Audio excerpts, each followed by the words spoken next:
Alhamdulillah, selalu saja kita memuji Allah atas segala nikmat yang dilimpahkan kepada kita. Dan juga selanjutnya kita panjatkan salawat dan taslim kepada Nabi besar Muhammad sallallahu alaihi wasallam sebagai bentuk kepatuhan kepada Allah yang telah memerintahkan untuk mengucapkannya. Alhamdulillah kita sudah menyelesaikan lengkap bab solat dan juga zakat dari rukun Islam kita. Dan kita akan masuk pada malam ini insyaAllah pasal ke-11 tentang masalah puasa. Materi pertama adalah definisi puasa dan waktu turunnya perintah wajib puasa itu. Namun sebelumnya teman-teman sekalian, yang harus dibangun dalam jiwa setiap muslim dan muslimah, ibadah itu mudah dan nikmat. Itu pondasinya. Sehingga tidak ada kejenuhan, tidak ada merasa malas, tidak ada merasa berat dengan ibadah.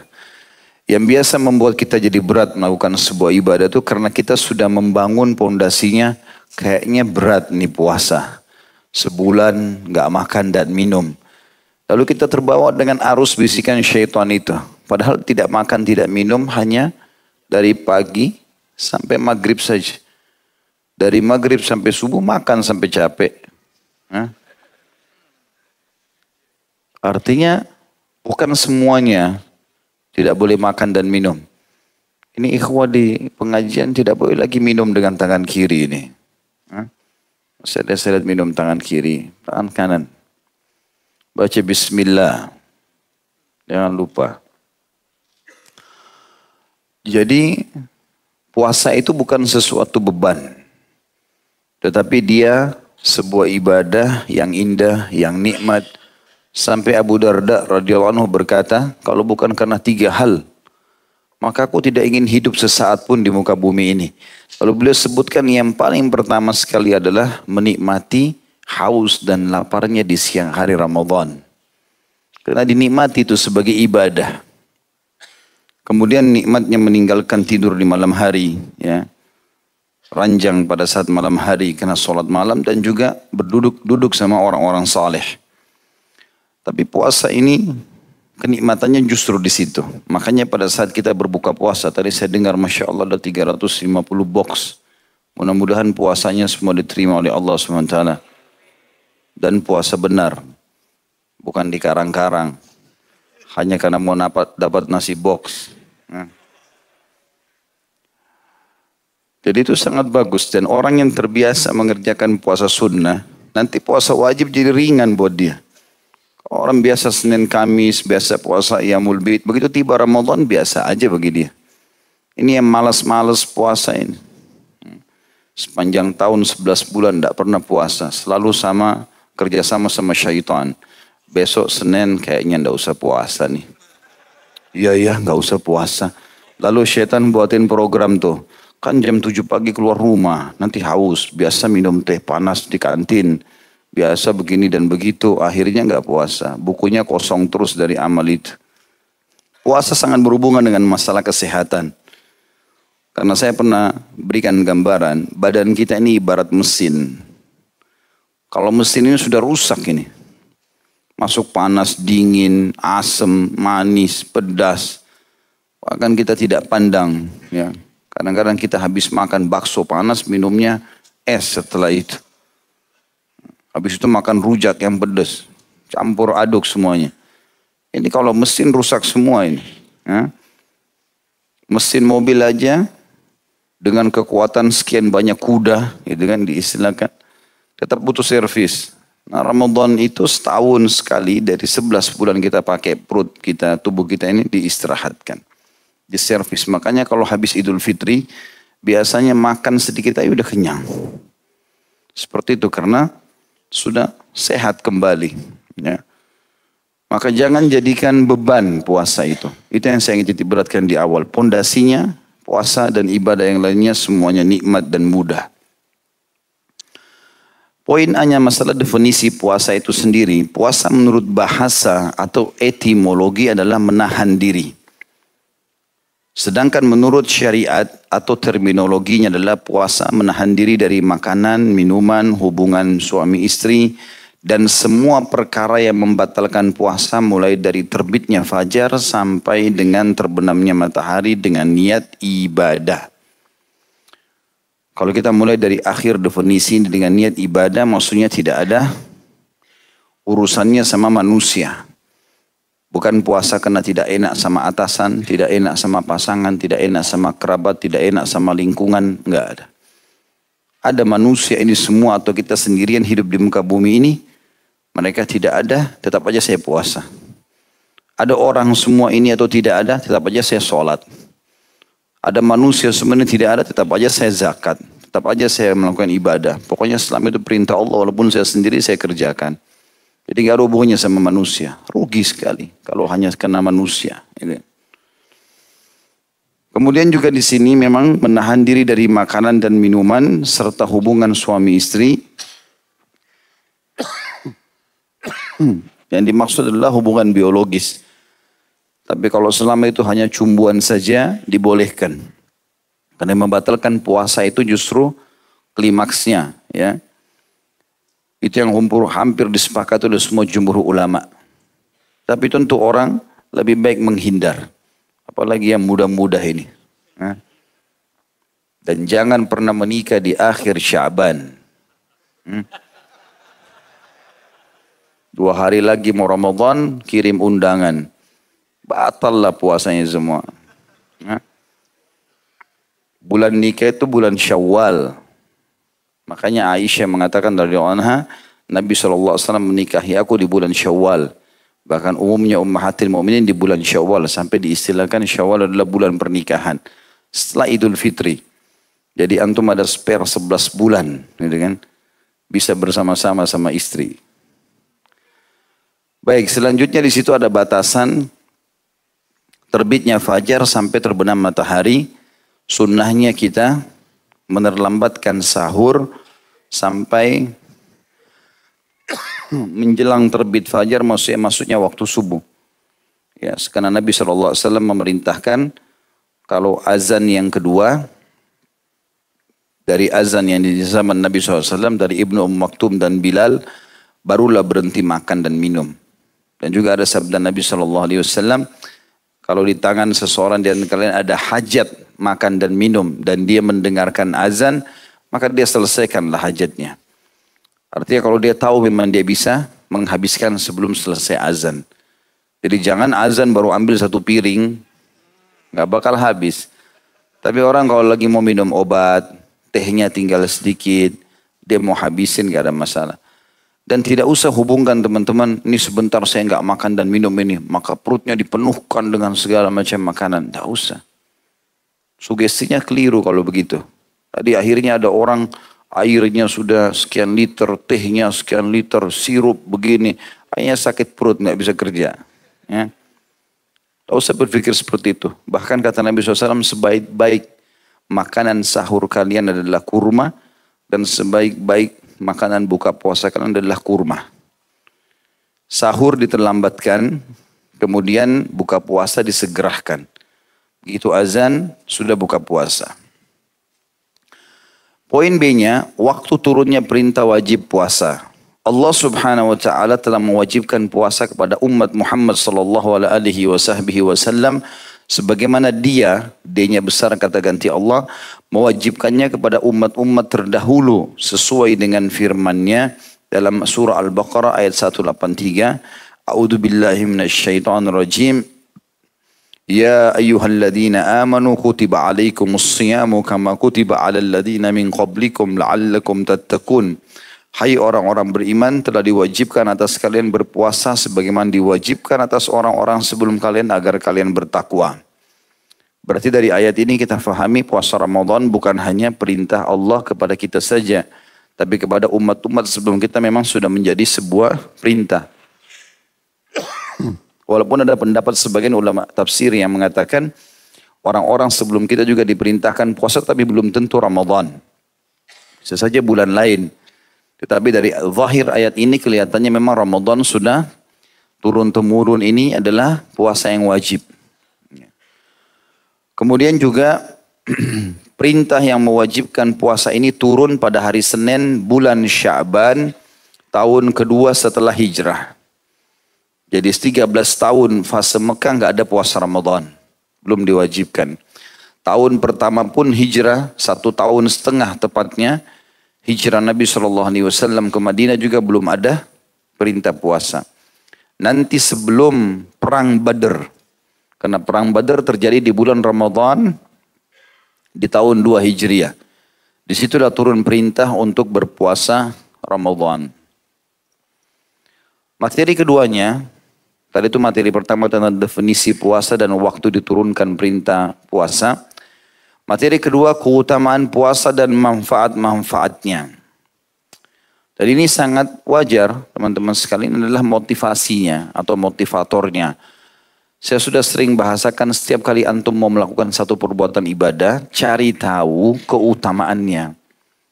Karena keutamaannya ini nanti akan mendorong kita untuk mau selalu semangat mengerjakan. Mau rajin sedekah, baca keutamaan sedekah. Mau rajin sholat malam, baca keutamaan sholat malam. Mau rajin bakti sama orang tua, baca keutamaannya. Semuanya.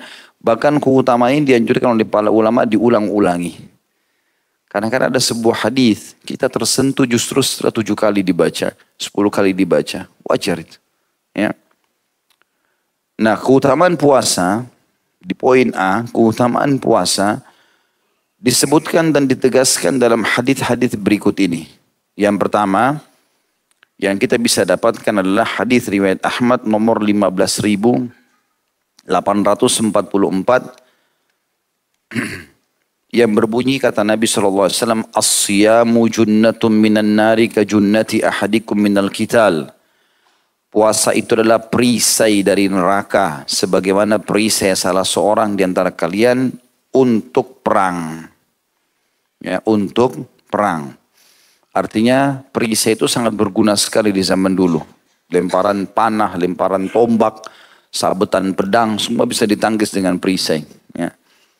Maka berarti kita bisa menangkis ya, serangan neraka ini atau masuknya seseorang dalam neraka dengan puasa. Dari ini bahasa kiasan yang sangat luar biasa, tinggi sekali maknanya. Artinya betul-betul kita akan tertameng dari api neraka hanya dengan puasa itu. Sebagaimana juga nanti kita lihat bahwasanya 1 hari puasa di jalan Allah, sunnah atau wajib, itu akan menyebabkan kita dijauhkan dari api neraka sejarak 70 tahun. Itulah hadis setelahnya. Hadis yang diriwayatkan Imam Bukhari nomor 2840 dan Imam Muslim 1153. Kata baginda Nabi SAW, man sama yauman fi sabilillahi azza wa jal zahzahallahu wajahu anin nari bidhalikal yaumi 70 kharifa. Barang siapa yang berpuasa 1 hari di jalan Allah yang maha suci dan maha pemurah, maka Allah akan menjauhkan wajahnya dari neraka disebabkan puasa hari itu sejauh perjalanan 70 tahun. Ya, dan ini keutamaan yang luar biasa kata ulama, baik itu puasa sunnah ataupun puasa wajib. Ini teman-teman tadi yang puasa hari Senin, ada masalah apa? Nah, putus ke tangannya, buta ke matanya, habis ke tenaganya. Jadi orang yang tidak puasa, was-was. Rugi antum nggak puasa, kenapa nggak puasa? Kecuali punya udzur-udzur syar'i. Dan memang ibadah itu teman-teman seperti bola salju.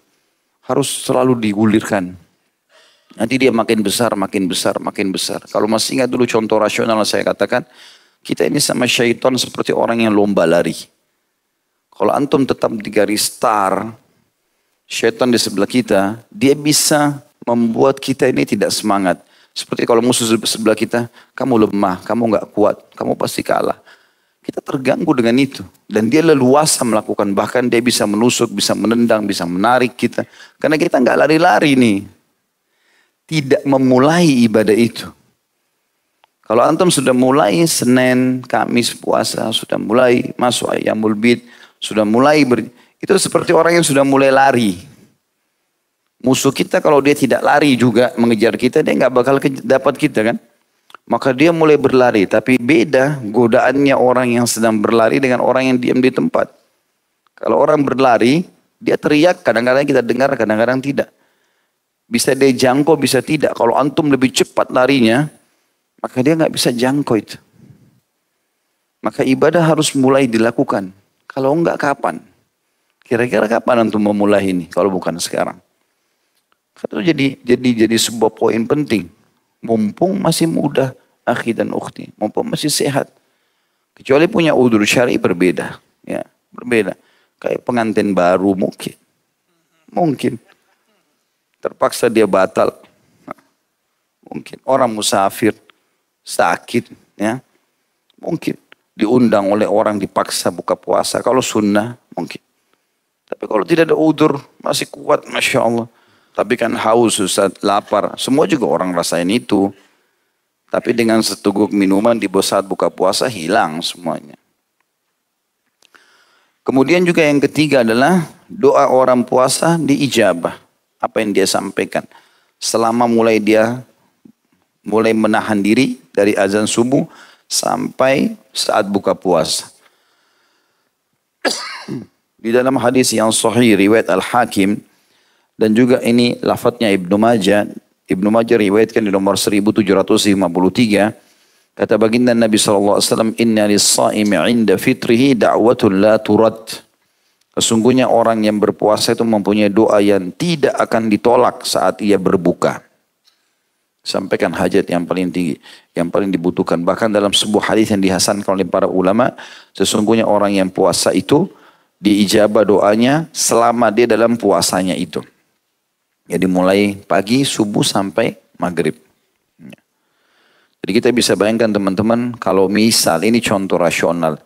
Seseorang di antara kita dipanggil ke istana presiden kah atau ke mana tempat seorang yang punya kedudukan. Kemudian dia mengatakan, kalau yang datang kepada saya di jam sekian, maka saya akan terima semua jadi tamu dan apa saja yang dia mau dikasih. Misal pembebasan tanah, jabatan, mungkin orang semua pada antri. Kalau perlu minuman makanannya dipegang. Atau pagi kalau dikasih syarat, boleh tapi nggak boleh makan, nggak boleh minum.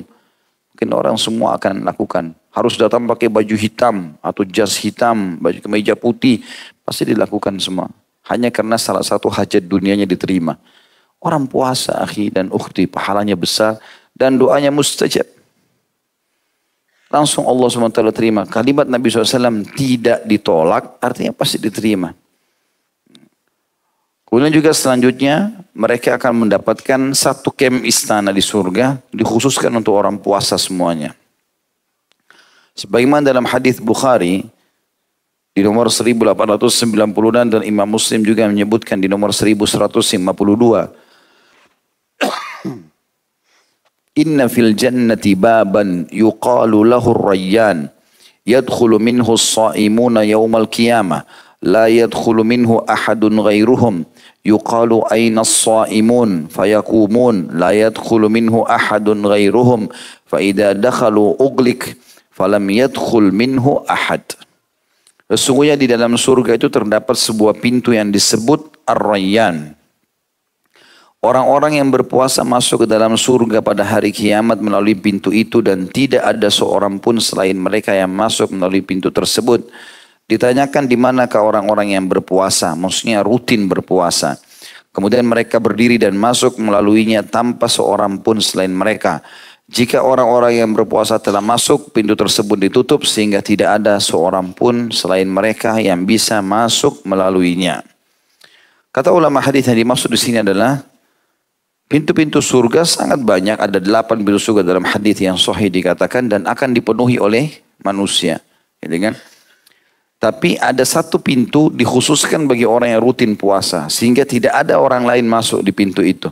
Karena pintu-pintu yang lain orang semua bisa masuk.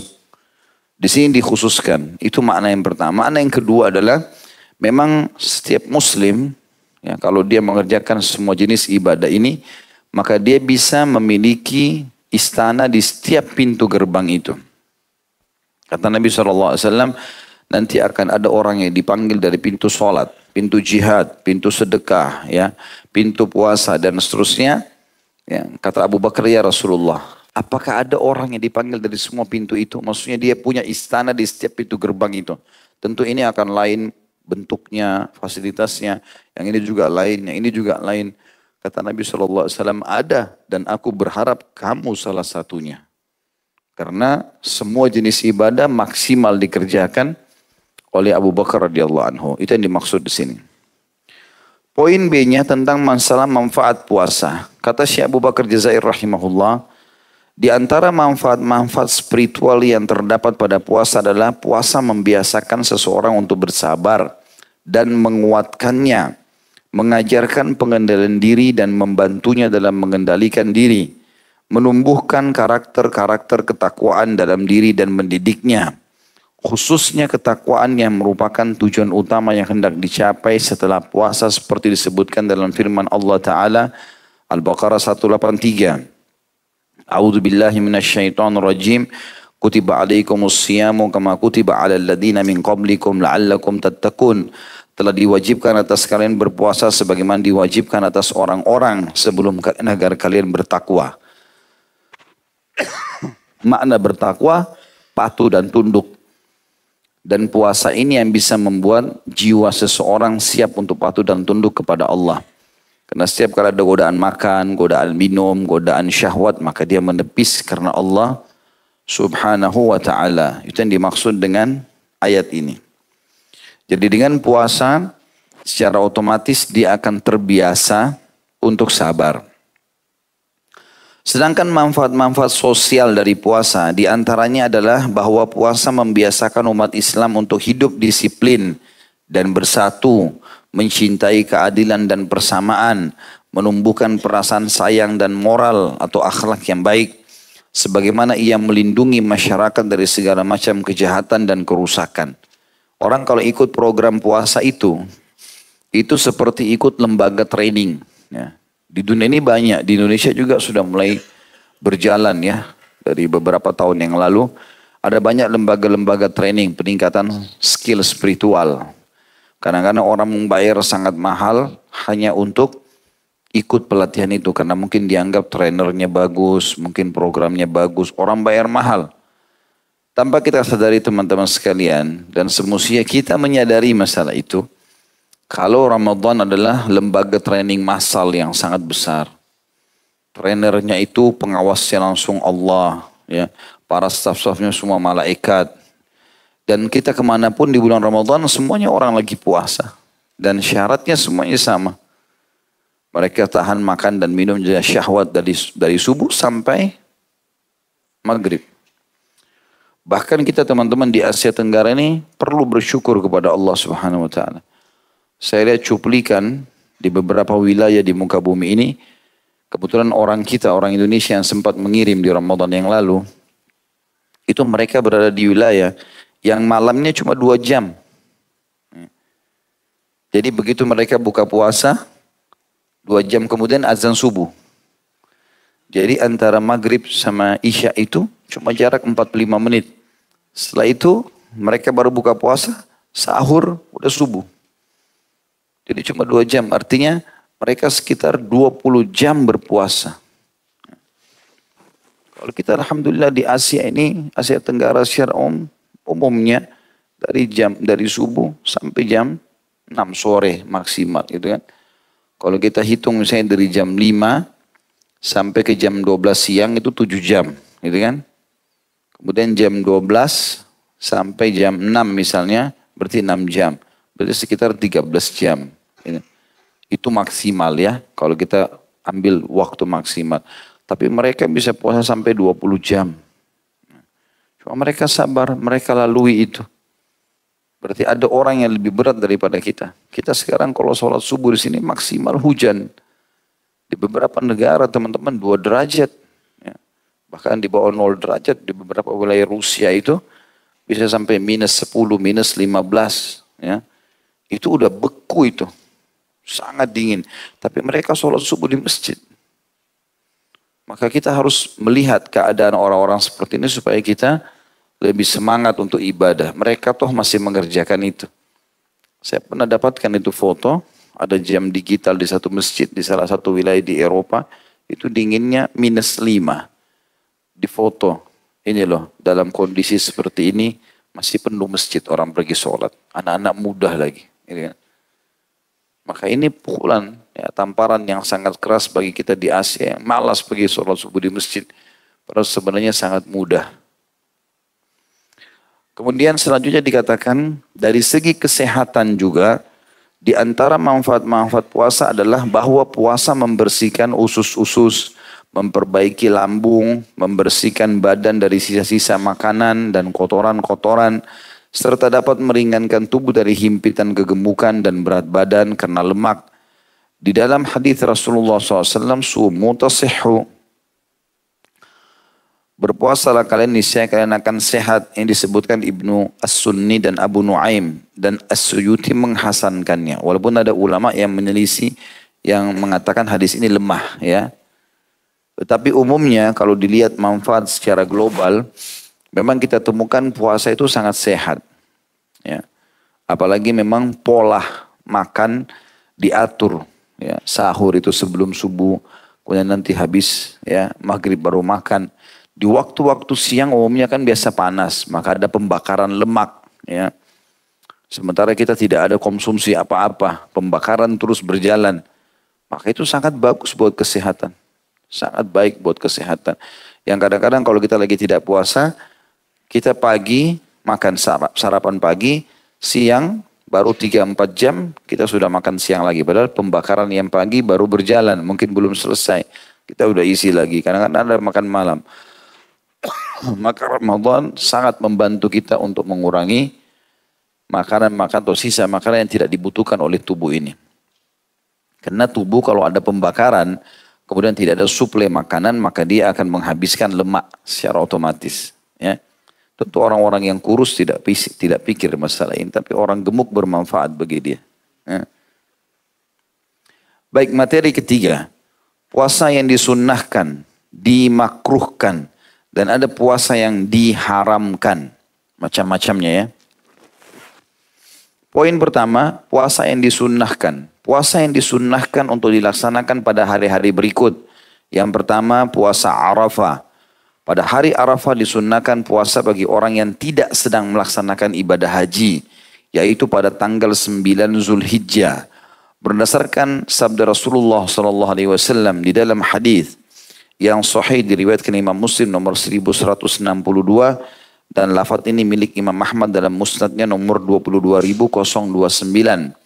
Kata baginda Nabi SAW, "Saumu yaumi Arafah yukaffiru dhunuba sanataini madiyatan wa mustakbalah wa saumu Ashura yukaffiru sanatan madiyah." Puasa hari Arafah dapat menghapuskan dosa-dosa selama 2 tahun. 1 tahun sebelumnya dan 1 tahun yang akan datang. Sedangkan puasa Ashura menghapus dosa-dosa 1 tahun sebelumnya. Tentu Arafah nama lokasi di wilayah Mekah yang biasanya memang jemaah haji berkumpul di tanggal 9 Zulhijjah. Ya, bahkan inti ibadah haji itu ada di Arafah.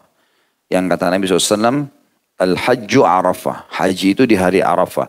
Dan kata Nabi SAW, tidak ada hari yang paling banyak Allah membebaskan hambanya dari api neraka dibandingkan hari Arafah. Maka kata para ulama, bagi yang sedang tidak haji. Kalau yang haji tidak puasa. Karena Nabi SAW waktu sedang haji nggak puasa. Tetapi bagi orang yang sedang tidak haji, maka disunahkan puasa karena ya tujuannya untuk mendapatkan manfaat puasa Arafah itu. Ya, makanya bisa dibersihkan dosanya 2 tahun. Bayangkan puasa sehari itu pembersihan dosanya 740 hari. 365 hari ke belakang, 365 hari ke depan. Setahun gitu. Jadi hanya 1 hari puasa. Berapa banyak dosa kita yang dibersihkan karena itu. Maka ini harus beli kalender teman-teman yang ada tanggal Hijriah. Ya, apalagi sekarang cukup banyak yang menjual itu, jadi ada juga saya lihat sudah diwarnain tanggal-tanggal puasa itu.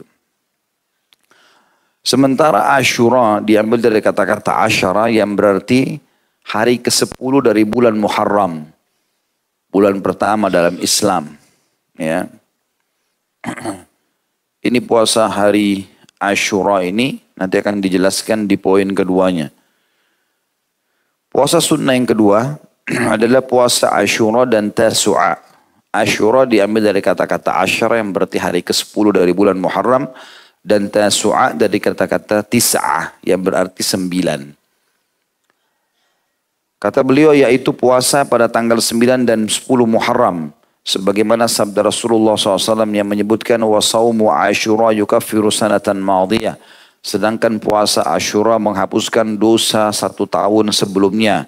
Hadis ini riwayat Muslim nomor 1160 dan Imam Ahmad memiliki lafaz ini di nomor yang sama sebelumnya 22.029. Sebagaimana juga Rasulullah SAW berpuasa pada hari Asyura dan beliau memerintahkan untuk puasa pada hari itu. Dan beliau bersabda, "Idza kana al-amul muqbil insyaallahu sumnal yawm at-tasi'." Pada tahun depan insyaallah kita akan berpuasa pada hari Tasu'a. Hadis ini riwayat Muslim nomor 1134. Jadi sebagian ulama mengatakan kemungkinan besar puasa Asyura ini diperintahkan di akhir hidupnya Nabi SAW. Di tahun 11 Hijriah, itu Nabi SAW waktu pulang dari musim haji, dikenal dengan Haji Wada. Ya. Di akhir Zulhijjah, beliau tiba di Madinah, masuk bulan Muharram, maka turun perintah untuk puasa Asyura. Itu disebabkan dalam beberapa riwayat yang lain bahwasanya ada seorang sahabat yang mengatakan, "Ya Rasulullah, orang-orang Yahudi berpuasa pada hari ini." Maka Nabi SAW suruh tanya kenapa mereka puasa. Mereka mengatakan karena hari ini 10 Muharram, hari di mana Allah menyelamatkan Musa dari kejaran Fir'aun. Jadi Fir'aun ditenggelamkan waktu itu dan Musa AS selamat. Maka orang-orang Yahudi puasa karena bersyukur kepada Allah. Kata Nabi SAW, "Nahnu ahaqqu bi Musa minhum atau minkum." Ya. Kami lebih berhak terhadap Musa daripada kalian, hai Yahudi. Fa'amara bisiyamih. Maka beliau perintahkan untuk berpuasa pada saat itu. Nah kemudian setelah itu, karena orang-orang Yahudi puasa Asyura dan sampai hari ini di Israel pun mereka masih lakukan itu, maka Nabi SAW bilang, andai kita masih hidup tahun depan, karena Nabi SAW waktu itu sudah tahun 11 Hijriah, maka kami akan ikutkan 10 itu dengan 9, agar tidak sama dengan Yahudi. Ya. Sebagian ulama mengatakan kalau ada orang punya udur 9 dan 10, 9-nya dia nggak bisa, minimal 10 sama 11. Ya, 10 sama 11. Kalau betul-betul tidak bisa ada udur, misal dia safar, dia sakit, maka minimal jangan kehilangan Asyurahnya. Yang ketiga, puasa 6 hari pada maaf. Puasa 6 hari pada bulan Syawal. Dan Syawal bulan yang langsung setelah Ramadan. Berdasarkan sabda Rasulullah SAW, "Man shama Ramadhana wa atba'u sittan min Syawali kana kasiyamid dahar." Barang siapa yang berpuasa pada bulan Ramadan dan melanjutkan dengan puasa 6 hari pada bulan Syawal. Kalau saya biasa menjelaskan hadis, saya mengatakan ditambah kalimat saja, bukan pada hadisnya, pada penjelasannya. Jadi siapa yang puasa Ramadan full, kemudian diikuti 6 hari dari bulan Syawal saja, maka ia seperti puasa selama sepanjang tahun atau setahun penuh. Hadis ini riwayat Muslim di nomor 1164. Ya, jadi ini nanti insya Allah Allah mudahkan kita panjang umur dan kita bisa mengamalkan puasa Ramadan insya Allah dengan mudah. Maka jiwa kita sudah terbiasa puasa, ikuti dengan 6 hari bulan Syawal. Boleh berurut 6 hari berturut-turut, boleh juga dicicil, intinya selama bulan Syawal. Kemudian yang keempat, puasa pertengahan pertama pada bulan Sya'ban. Sesuai dengan pernyataan Aisyah radhiyallahu anha, aku tidak pernah melihat Rasulullah SAW berpuasa 1 bulan penuh kecuali pada bulan Ramadan. Dan aku tidak pernah melihat beliau melakukan puasa dalam 1 bulan yang lebih banyak daripada puasa pada bulan Sya'ban. Hadis ini sahih riwayat Muslim nomor 1156. Ya, di sini kata sebagian ulama banyak pendapat di sini. Ada yang mengatakan ya dimaksud adalah perkataan Aisyah kalau Nabi SAW di bulan Sya'ban tidak pernah luput Senin Kamisnya, tidak pernah luput Ayyamul Bidnya di 2 minggu pertama. Sementara di bulan lain kemungkinan Nabi SAW ada safar, ya segala macam, maka ada puasa yang tidak dilakukan. Itu makna yang pertama. Jadi maksud di sini saya tidak pernah melihat Nabi SAW berpuasa ya selain Ramadan yang lebih banyak dibandingkan Sya'ban. Bisa bermakna artinya di bulan Sya'ban di 2 pekan pertama Nabi nggak pernah putus puasa Senin Kamis sama Ayyamul Bid, karena itu yang jelas dalilnya. Ada juga yang mengatakan bahwasanya pendapat yang dimaksudkan dalam atau rincian dari apa yang dimaksudkan oleh Aisyah adalah puasa tatawwu. Jadi selain Senin Kamis, Nabi SAW puasa lagi puasa tambahan. Nah puasa tambahan ini contohnya pernah disebutkan dalam sebuah hadis yang sahih yang Nabi SAW pulang ke rumah Aisyah. Kemudian tanya ada makanan enggak? Aisyah mengatakan tidak ada ya Rasulullah. Kata Nabi, idzan inni shaim. Kalau begitu aku puasa saja. Nah ini namanya puasa tambahan. Gak ada hubungannya sama Senin Kamis. Karena kalau hari itu hari Senin atau hari Kamis Nabi enggak perlu tanya makanan. Langsung aja Nabi puasa. Karena Nabi sering puasa Senin Kamis. Tapi menandakan itu bukan hari puasa. Makanya Aisyah, Nabi tanya, ada makanan enggak? Enggak ada. Oh kalau gitu saya puasa. Jadi boleh saja orang pulang ke rumahnya. Dia belum punya penghasilan. Dia tanya istri. Istri mengatakan tidak ada makanan. Ya sudah kita puasa saja. Gitu kan? Maka itu disunnahkan. Kalau yang punya istri. Kalau yang tidak punya istri mau sama siapa dia? Yang kelima, 10 hari pertama pada bulan Zulhijjah. Sebenarnya lebih tepatnya ini 9 hari ya. Karena hari ke-10 Zulhijjah itu adalah Idul Adha. Tidak boleh orang puasa di hari Id. Jadi lebih tepat 9 hari pertama bulan Zulhijjah. Dari tanggal 1 sampai tanggal 9. Kalau 9-nya tadi sudah disebutkan hari Arafah. Ya. Berdasarkan sabda Nabi SAW di dalam hadis yang sahih diriwayatkan Imam Bukhari nomor 969 dan Tirmidzi 757. Kata baginda Nabi SAW, "Ma min ayyamin al-amalu salihu fiha ahabbu ila Allah azza wa jal min hadhil ayyam." Qalu ya Rasulullah, walal jihadu fi sabilillah. Qala walal jihadu fi sabilillah illa rajulun kharaja bi nafsi wa malihi thumma lam yarji' min dhalika bi syai'. Tidak ada hari-hari sepanjang tahun maksudnya yang amal soleh di dalamnya lebih disukai oleh Allah yang maha suci dan maha mulia daripada hari-hari ini, yaitu 10 hari pertama pada bulan Zulhijjah. Para sahabat bertanya, wahai Rasulullah, apakah atau maksudnya tidak pula jihad di jalan Allah? Maksudnya jihad pun tidak bisa menyamakan jenis ibadah apapun yang dikerjakan di 10 awal bulan Zulhijjah. Kalau rinciannya, zikirkah, baca Qurankah, sedekah dengan uang yang kecilkah, apakah itu juga belum bisa dikalahkan oleh jihad? Maka beliau menjawab sallallahu alaihi wasallam, tidak pula jihad di jalan Allah kecuali orang yang keluar dengan jiwa dan hartanya kemudian dia tidak kembali lagi dari berjihad dengan membawa sesuatu apapun. Uniknya kata ulama hadis, ada hadis yang sahih juga diriwayatkan oleh Bukhari Muslim. Pernah ada sahabat yang bertanya, ya Rasulullah, Abu Hurairah yang berkata, beritahukan kepada kami amalan yang bisa menyamai pahala jihad. Kalau jihad lagi ada, oke kita pergi. Tapi kalau lagi tidak ada ya Rasulullah, ada enggak amal apa yang bisa sama dengan jihad? Supaya tetap mendapat pahala itu. Nabi SAW mengatakan kalian tidak bisa mendapatkan itu. Enggak ada. Sahabat tanya lagi sampai 3 kali. Nabi bilang tidak ada. Karena perumpamaan orang yang pergi jihad seperti orang yang sedang sholat dan puasa. Dan tidak berhenti dari itu. Maksudnya salam, sholat lagi. Salam, sholat lagi. 24 jam. Dan siang harinya dia puasa terus. Gitu kan?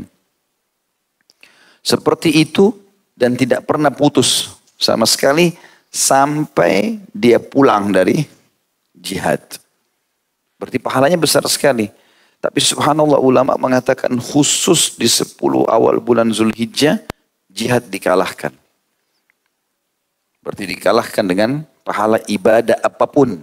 mau zikir sekali subhanallah, mau baca satu ayat Quran, mau berdoa, mau sedekah dengan kecil. Tapi di 10 awal Zulhijjah, itu pahala jihad pun kalah. Yang bisa menyamai hanya orang yang keluar membawa seluruh hartanya. Dia punya 1 miliar dibawa semua.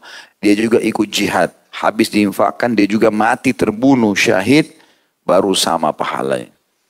Makanya teman-teman, ini saya bahasakan di YouTube, itu ada hari-hari emas seorang muslim. 10 awal Zulhijjah.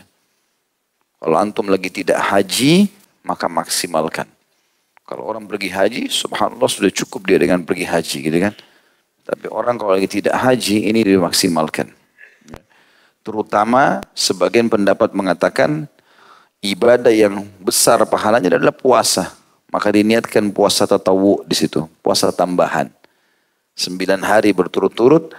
Kalau pas kena Senin Kamis ya, niat puasa Senin Kamis. Pas hari Arafah diniatkan puasa hari Arafah. Selebihnya maka diniatkan puasa tatawu atau tambahan. Kemudian yang keenam, puasa pada bulan Muharram. Sesuai dengan sabda Nabi SAW ketika ditanya puasa apakah yang lebih utama setelah Ramadan. Maka beliau SAW bersabda, Syahrullahi alladhi tad'unahul Muharram. Bulan Allah yang kalian sebut dengan bulan Muharram. Hadis ini sahih riwayat Muslim nomor 1163. Tentu yang afdol di sini adalah puasa Tasu'a sama Asyura tadi, 9 dan 10 Muharram ya. Tetapi puasa apapun yang teman-teman lakukan, Senin Kamis, puasa Ayyamul Bid yang sudah jelas ada perintahnya, maka itu lebih afdol dibandingkan waktu-waktu yang lain. Jadi puasa ibadah sunnah yang paling afdol adalah di bulan Muharram. Yang ketujuh, hari-hari putih atau Ayyamul Bid pada setiap bulan. Tepatnya yang paling afdal tanggal 13, 14, 15. Berdasarkan pernyataan Abu Dzar radhiyallahu anhu, amarana Rasulullah sallallahu alaihi wasallam an nasuma min asy-syahri 3 ayyaminal bid. 3 ayyaminal bid. 13 wa 14 wa 15 wa qala hiya qasaumid dahr. Rasulullah SAW memerintahkan kepada kami untuk berpuasa pada hari-hari putih selama 3 hari setiap bulan, yaitu tanggal 13, 14, dan 15. Dan beliau menyatakan puasa itu pahalanya bagaikan puasa selama setahun. Hadis riwayat An-Nasai nomor 2422 dan Ibnu Hibban 3656. Sebagian ulama merincikan kenapa puasa Ayyamul Bid ini dinilai puasa setahun. Jadi hitung-hitungannya adalah ada hadis Nabi yang berbunyi setiap amal soleh dilipat gandakan 10 kali lipat. Kalau orang puasa 3 hari setiap bulan, berarti puasanya hari pertama yang tanggal 13 dihitung seperti dia puasa 10 hari. Karena kan diberikan 10 kali. Maka kalau dia puasa 3 hari di pertengahan bulan, seperti dia puasa selama 30 hari. Kalau dia berpuasa setiap bulan 3 hari selama 11 bulan selain Ramadan. Ramadan karena wajib. Dari mulai Muharram dilewati Ramadan sampai Zulhijjah, maka di sini berarti dia seperti berpuasa selama setahun. Ya, seperti itu hitungannya. Ini salah satu pendapat. Ada juga pendapat yang mengatakan seperti lafaz hadis. Artinya setiap puasa 3 hari di setiap bulannya pahalanya seperti puasa setahun. Dan ini bonus yang luar biasa. Bagaimana kalau atasan kita di kantor mengatakan kamu masuk kerja 3 hari saja, gajimu 1 bulan, 1 tahun, bukan 1 bulan. Kalau 5 juta dapat 60 juta, tapi 3 hari. Saya yakin antum lembur semua. Cuma 3 hari kerja dapat gaji setahun. Kalau duit cepat, kalau pahala malas. Ada sebagian ulama menambahkan, khusus di bulan Zulhijjah, Zulhijjah bulan yang ada musim haji. Ya, yang tadi kita dianjurkan puasa 9 harinya ya. Terutama hari Arafah tanggal 9. Nah, tanggal 13, 14, 15. Tanggal 13-nya itu kena hari tasyrik. Maka ulama menganjurkan di bulan Zulhijjah dipindahkan 14, 15, 16. Nah, tanggal 13 kita tidak dibolehkan puasa. Nanti kita jelaskan puasa-puasa yang dilarang. Selain 2 hari raya juga hari tasyrik. Ya. Ibnu Utsaimin rahimahullah mengatakan puasa ayyamul bid ini yang paling afdal 13, 14, 15. Tapi boleh diganti hari lain. Misal 1, 2, 3, 7, 8, 9, 20, 21, 22. Intinya 3 hari. Tapi lebih afdal di tanggal 13, 14, 15. Ada juga penelitian sebagian ulama mengatakan di awal bulan darah manusia itu umumnya turun. Ya.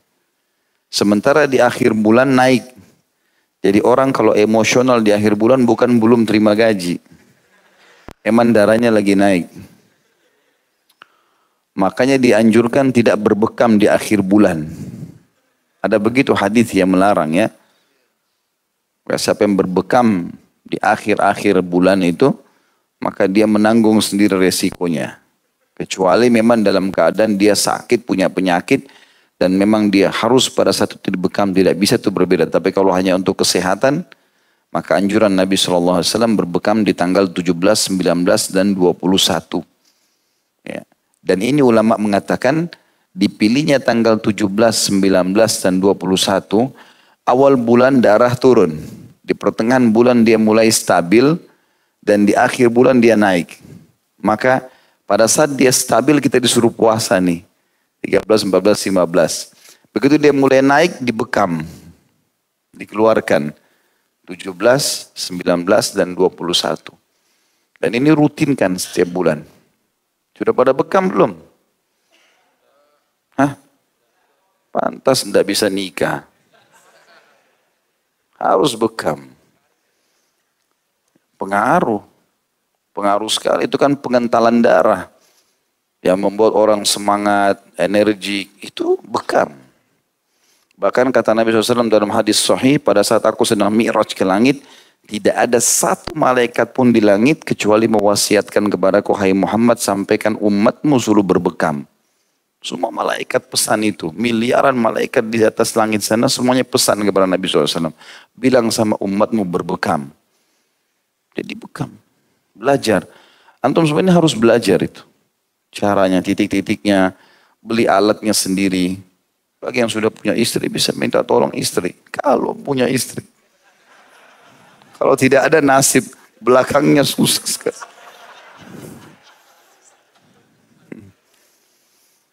Tapi itu perlu berbekam. Saya kadang-kadang di titik tertentu saya bekam aja sendiri. Lagi sakit tangan lagi boleh titik. Bekam itu bagus dan sangat baik. Baik. Ini tentang puasa Ayyamul Bid. Kemudian yang ke-8 dan ke-9 adalah puasa pada hari Senin dan Kamis. Dan ini yang paling sering tentunya ya. Dan puasa hari Senin Kamis ini berdasarkan riwayat yang menyebutkan bahwa Rasulullah SAW sering melakukan puasa pada hari Senin dan Kamis. Kemudian beliau ditanya tentang hal itu, maka beliau bersabda sallallahu alaihi wasallam, "Innal a'mala tu'radu kullu itsnaini wa khamis fayaghfirullahu likulli muslimin aw likulli mu'minin illa al-mutahajiraini fayaqulu akhirhuma." Sesungguhnya perbuatan-perbuatan itu diperlihatkan pada setiap Senin dan Kamis. Maksudnya dilaporkan kepada Allah. Lalu Allah mengampuni setiap muslim atau muslimah. Atau setiap muslim dan setiap mukmin. Kecuali 2 orang yang saling memutuskan persahabatan. Allah berfirman, akhirkanlah mereka berdua. Hadis ini, hadis sahih riwayat Ahmad di nomor 8161. Ini puasa yang paling rutin teman-teman. Antum sepekan punya berapa hari? 7. Allah cuma minta 2 hari ini. Masih ada 5 hari. Masih ada Selasa, Rabu, Jumat, Sabtu, Ahad. Janjianlah di hari-hari ini. Senin Kamis ini blok supaya buku amal antum ada ibadahnya. Dan indah, puasa itu bagus. Indah, nyaman. Gitu kan. Berpuasa saja, kenapa enggak puasa? Gitu. Dan sekali lagi kalau tidak dimulai maka tidak akan pernah dimulai. Syaitan akan membuat 1000 alasan supaya kita tidak melakukan. Ya. Kemudian yang ke-10, puasa 1 hari dan berbuka 1 hari. Dikenal dengan puasa Daud tentunya. Sesuai dengan sabda Rasulullah SAW, ahabbus siyami ilallahi siyamu Daud, wa ahabbus salati ilallahi salatu Daud. Kana yanamu nisfahu wa yakumu thuluthah, wa yanamu sudusah, wa kana yasumu yawman wa yuftur yawman. Puasa yang paling dicintai oleh Allah adalah puasa Daud, dan salat yang paling dicintai Allah adalah salatnya Daud. Ia tidur setengah malam dan bangun sepertiga malam. Jadi kalau malam itu dari maghrib jam 6, misalnya subuh jam 6, ini contoh saja. Kalau jam 6 ke jam 6 berarti 12 jam kan? Kan jam 6 sore sampai jam 12 malam itu 6 jam kan? 6 tambah 6, 12. Dari jam 12 ke jam 6 subuh 6 jam juga, berarti 12 jam. Kalau kita hitung 12 jam malam itu, dari maghrib sampai subuh, maka Nabi Daud alaihissalam tidur setengahnya, berarti 6 jam. Kemudian beliau sholat, setelah itu sepertiganya. Kalau kita bagi 3, 12 berarti 4 jam. Ya. Maksudnya mundur 4 jam lalu beliau pakai tidur, bukan 4 jam tidurnya ya. Pas setelah sholat sepertiganya, karena di sepertiga itu maksudnya 4 jam sebelum subuh itu dia sholat. Kemudian dia tidur lagi di seperenamnya. Jadi 12 dibagi 6, berarti 2 jam terakhir. Dan ini tentu sholat yang paling afdal. Cuma ini mungkin dikerjakan bagi orang yang sudah rutin. Kalau antum bisa sholat malam saja sudah syukur. Alhamdulillah. Baik. Selanjutnya, ini yang penting bagi bujang-bujang. Memang begitu judulnya. Benar nggak? Yang ke-11. Puasa bujang yang belum mampu menikah. Kasihan. Berdasarkan sabda Nabi SAW, man istata'al ba'a falyatazawwaj fa innu agaddu lil basar wa ahsanu lil farj wa man lam yastati' fa alaihi bis sawmi fa innahu lahu wija'. Orang yang telah mampu bersenggama, maksudnya melampiaskan biologis yang halal, karena mampu memberikan nafkah istrinya, hendaklah ia menikah. Sesungguhnya hal itu lebih baik, lebih dapat menundukkan pandangan dan lebih menjaga kehormatan, kemaluan, maksudnya dari haram. Sedangkan bagi orang yang belum mampu, hendaklah ia berpuasa, karena sungguhnya hal itu dapat menjadi perisai baginya. Hadis Sahih riwayat Bukhari nomor 1905. Jadi kesempatan nih orang yang bujang ini puasa Daud, ya. Sehari puasa, sehari nggak puasa gitu ya. Itu kesempatan. Orang yang punya istri kadang-kadang dikorek sama istrinya, kesian juga ini. Baik, poin B-nya. Puasa-puasa yang dimakruhkan. Puasa makruh dilaksanakan pada hari-hari berikut. Yang pertama, puasa hari Arafah bagi orang yang melaksanakan wukuf. Karena adanya larangan Rasulullah SAW untuk puasa pada hari Arafah bagi orang yang berada di Arafah. Ini disebutkan oleh Abu Dawud di nomor 2440 dan Al-Hakim jadi 1 halaman 600 dan beliau mensahihkannya. Jadi tidak boleh bagi orang yang haji puasa Arafah. Sudah cukup dia hadir di Arafah itu. Kemudian yang kedua yang makruh adalah puasa hari Jumat secara khusus. Sesuai dengan sabda Rasulullah SAW, inna yawmal jum'ati idukum, fala tasumuhu illa an tasumu qablahu au ba'dahu. Sesungguhnya hari Jumat adalah hari raya bagi kamu sekalian, maka janganlah kamu berpuasa pada hari itu kecuali disertai dengan puasa sebelumnya atau sesudahnya. Hadis ini diriwayatkan oleh Al-Bazzar, sanadnya jayyid atau bisa diterima. Hadis ini berasal dari, sebenarnya hadis ini sahih, diriwayatkan oleh Imam Bukhari nomor 1985 dan Imam Muslim 1144. Kemudian yang ketiga, puasa hari Sabtu secara khusus. Garis bawahi kalimat khususnya ya. Maksudnya Jumat saja, Sabtu saja. Nah itu yang dilarang. Kecuali kalau bertepatan dengan hari Ramadan. Beda, karena puasa wajib ya. Kalau Ayyamul Bid pasti akan lanjut 3 hari kan. Misalnya Jumat, Sabtu, Ahad ya sudah dapat rukhsah, keringanan. Karena Nabi bilang kecuali kalian puasa sehari sebelumnya atau sehari Sesudahnya kalau Jumat, Sabtu, Ahad, Ayyamul Bid, antum bisa lanjut dari Kamis, Jumat, Sabtu, Ahad misalnya kan. Atau kalau tidak pun Kamisnya, Jumat, Sabtu, Sabtu kan puasa. Berarti dia partner. Yang tidak boleh kalau dia sendirian saja. Makanya dikatakan secara khusus. Poin nomor 3, puasa hari Sabtu secara khusus. Sabtu saja. Sesuai dengan sabda Rasulullah SAW, La tasumu yawmas sabti illa fima fturida alaikum, wa illam yajidu ahadukum illa liha'a inabin aw'uda syajaratin falyadmadhu. Janganlah kamu sekalian berpuasa pada hari Sabtu, kecuali puasa yang diwajibkan atas kamu sekalian. Jika seseorang di antara kamu tidak mendapatkan apapun selain kulit anggur atau batang pohon, maka hendaklah ia mengunyahnya.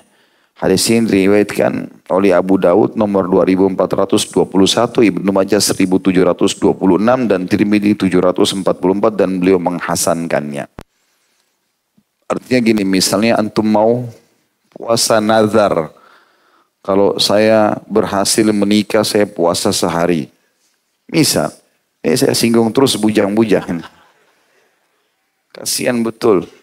Dari mukanya kelihatan kalau merana gitu. Jadi kalau misalnya orang bernazar, kalau penyakit saya sembuh, saya lulus ujian, saya menikah, lamaran saya diterima di kantor, saya akan puasa. Berhasil, maka nazarnya jadi wajib. Ya harus puasa. Di sini nggak boleh antum pilih hari Sabtu atau hari Jumat. Ya. Beda dengan kalau dasarnya Jumat Sabtu itu kena perintah. Makna sabda Nabi SAW, illa fi mafturida alaikum, kecuali yang diperintahkan buat kalian. Bisa yang wajib, bisa juga yang sunnah, tapi bertepatan kayak pas kena Ayyamul Bid, Jumat, Sabtu, Ahad, ya kan puasa. Karena pas ada perintah, gitu kan. Yang keempat, dimakruhkan puasa pada akhir Sya'ban. Berdasarkan sabda Nabi SAW, idan tasafa Sya'banu fala tasumu, jika tiba pertengahan bulan Sya'ban atau jika bulan Sya'ban telah mencapai pertengahannya, maka janganlah kalian berpuasa. Hadis ini riwayat Abu Daud nomor 2337, Tirmidzi 738, Ibnu Majah 1651 dan Ibnu Hibban mensahihkannya. Ada catatan di situ. Hukum makruh menjalankan puasa pada hari-hari yang disebutkan di atas adalah makruh tanzih, belum mencapai derajat haram. Sedangkan makruhnya puasa pada hari-hari yang akan disebutkan selanjutnya adalah makruh tahrim atau diharamkan. Jadi kita sekarang akan menjelaskan puasa yang haram. Kalau tadi cuma makruh saja. Ya. Makanya nanti kalau ada orang, kan nanti pertengahan Sya'ban ini masuk Ayyamul Bid 13, 14, 15 ya. Orang kalau puasa 3 hari itu, alhamdulillah Allah kasih taufiknya. Lebih dari 15 sudah nggak puasa lagi, termasuk Senin Kamisnya. Kalau dia mau paling afdal, ya dia berhentikan.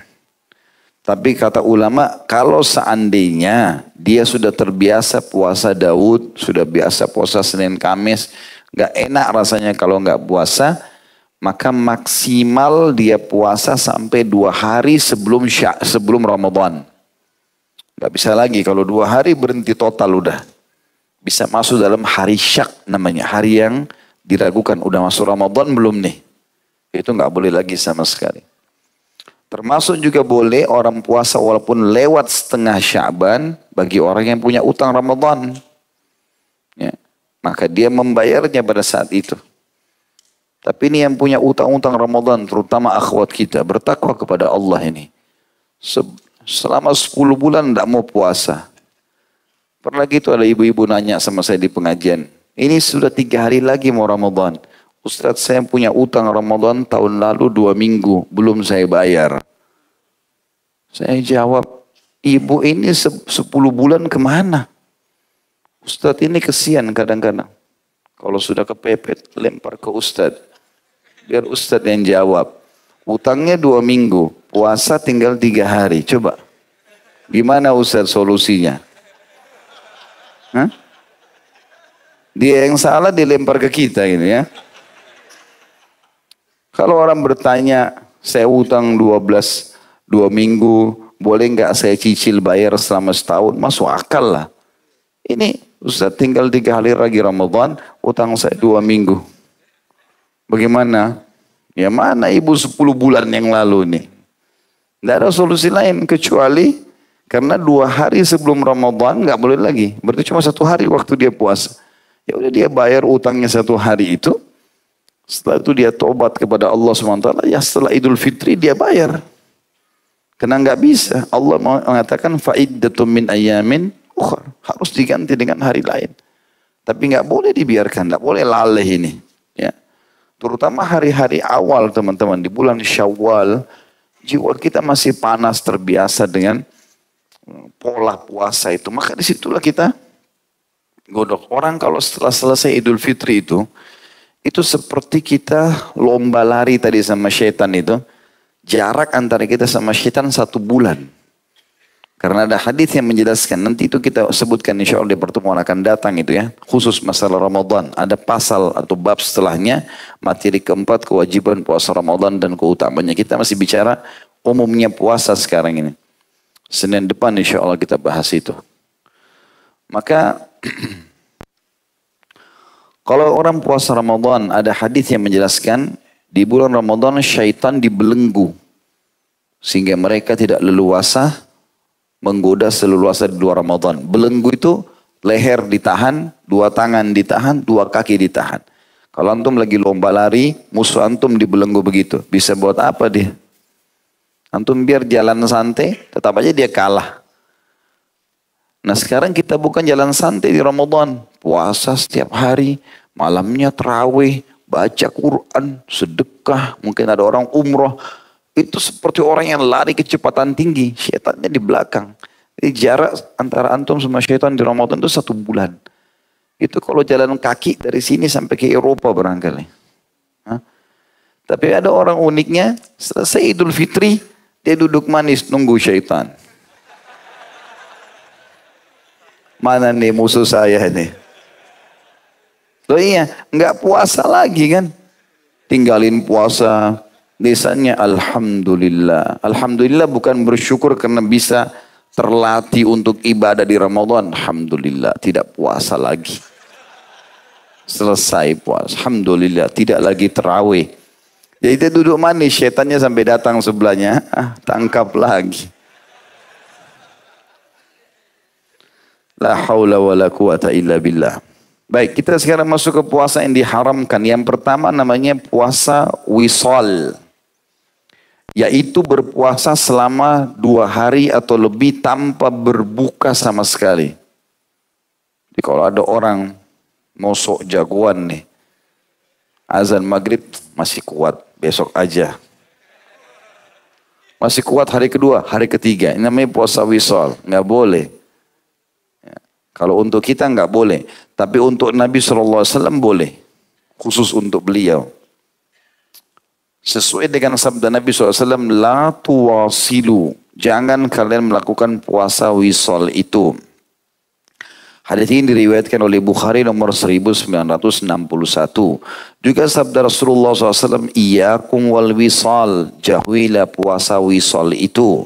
Hadis ini riwayat Bukhari nomor 1966 dan Imam Muslim 1103. Jadi pernah Abdullah bin Umar puasa tiap hari. Dilaporkan kepada Nabi SAW.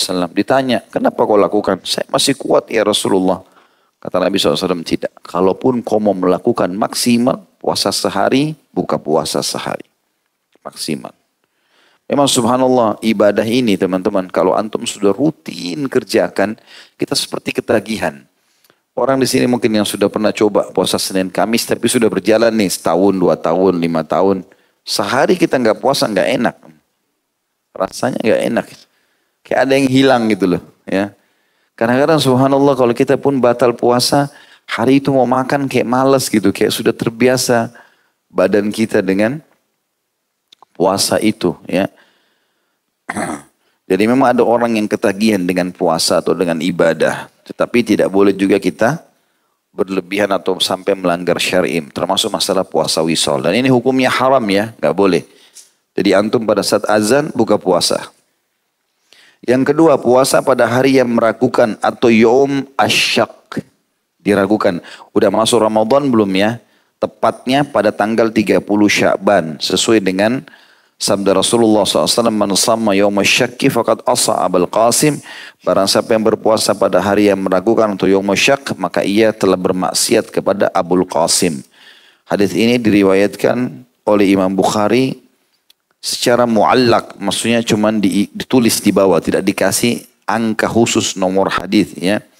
Dalam Kitabus Siyam babnya nomor 11.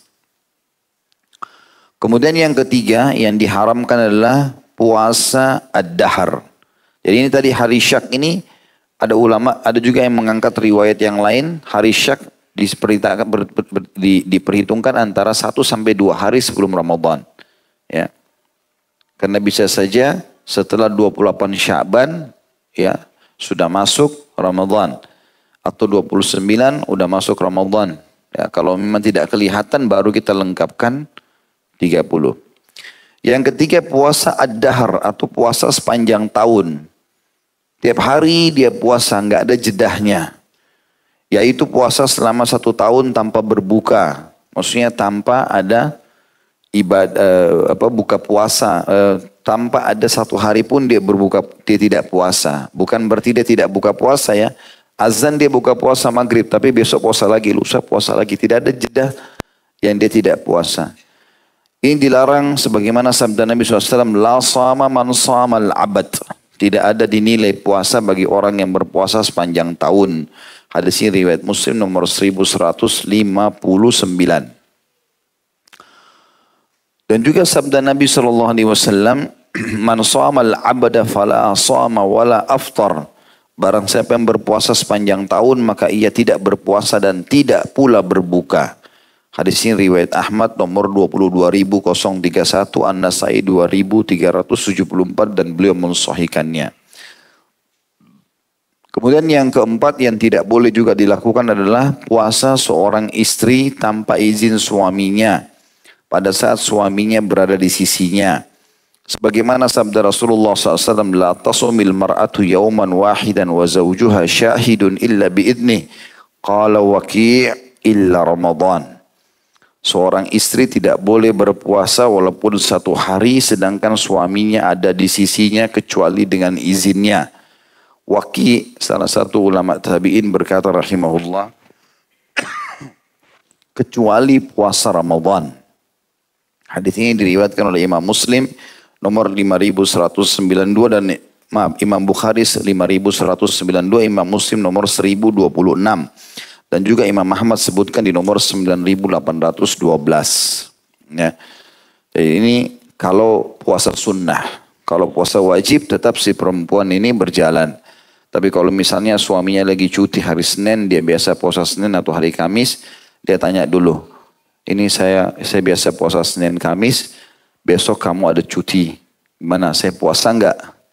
Kalau suaminya bilang enggak usah puasa, kita mau safar, kita mau ini, mungkin suaminya mau biologis, maka itu dia tidak usah puasa. Dan itu dilarang oleh Nabi SAW. Bagi yang punya istri. Jadi hukum-hukum khusus ada istri ini. Jadi antum menghayal saja. Poin terakhir, poin C-nya, puasa-puasa yang diharamkan. Sebenarnya masih berlanjut ya. Sama tadi dengan yang sebelumnya. Karena poin-poin tadi 4 yang disebutkan terakhir juga puasa yang diharamkan. Tetapi dia masuk dalam istilah makruh ya, tahrim. Dia sebenarnya makruh tapi sudah masuk dalam level haram. Kalau yang disebutkan sekarang di poin C memang sudah mutlak haramnya. Puasa haram dilakukan pada hari-hari berikut. Yang pertama pada 2 hari raya, Idul Fitri maupun Idul Adha. Berdasarkan pernyataan Umar radhiyallahu anhu, inilah 2 hari di mana Rasulullah SAW telah melarang berpuasa pada 2 hari tersebut. Hari raya Idul Fitri setelah kamu sekalian berpuasa pada bulan Ramadan, dan Idul Adha ketika kamu sekalian makan sebagian dari hewan-hewan kamu. Hadis ini hadis sahih, diriwayatkan oleh Imam Bukhari 1990 dan Imam Muslim 1137. Yang kedua hari-hari tasyrik, ini sudah kita jelaskan tadi ya. selama 3 hari, ya, tanggal 11, 12, 13 dari bulan Zulhijjah. Karena Rasulullah SAW telah mengutus seorang penyeru yang menyampaikan pesan beliau di Mina dengan menyebutkan, La tasumu hadhil ayyam fa innaha ayyamu aklin wa syurbin wa bi'al. Ya, ini yang bi'al apa boleh buat, yang bujang harus tutup. Ya. Janganlah kamu sekalian berpuasa pada hari-hari ini, karena hari-hari ini, maksudnya hari tasyrik, adalah hari-hari untuk makan dan minum, serta yang ini khusus untuk yang sudah menikah. Hari-hari bersenggama. Gitu kan. Jadi 3 hari itu selain kurban hewan juga berhubungan biologis. Bagi yang punya istri. Dalam lafaz lain ditambahkan wa dzikrillahi azza wajal, dan hari untuk berzikir kepada Allah yang maha suci dan maha mulia.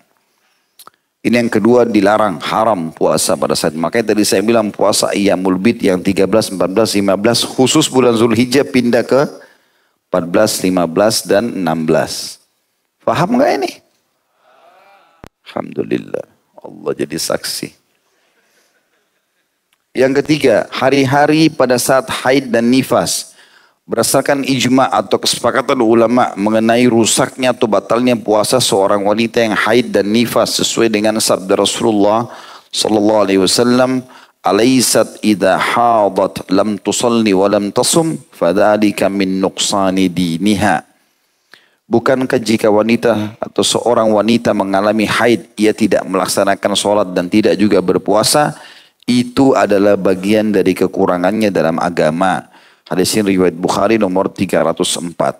Artinya, walaupun menjelang kata ulama azan maghrib di Ramadan, lalu si wanita ini masuk kamar mandi, dicek ada darahnya keluar, batallah puasanya hari itu. Karena memang ini membatalkan puasa secara mutlak. Kemudian yang terakhir adalah puasa orang sakit yang dikhawatirkan dapat membahayakan jiwanya. Berdasarkan firman Allah Subhanahu wa taala dalam surah An-Nisa ayat 29, A'udzu billahi minasyaitonir rajim wa la taqtulu anfusakum innallaha kana bikum rahima.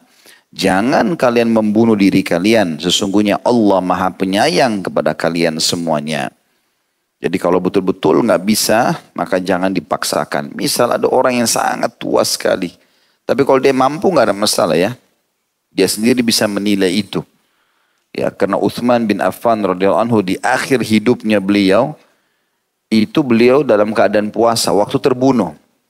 Dan dalam sebuah athar disebutkan Utsman bin Affan berkata, aku bermimpi bertemu Nabi SAW dan Nabi mengatakan, sabarlah hai Utsman karena engkau akan berpuasa hari ini bersama kami. Ya, itu di akhir hidupnya dan beliau sudah sangat tua.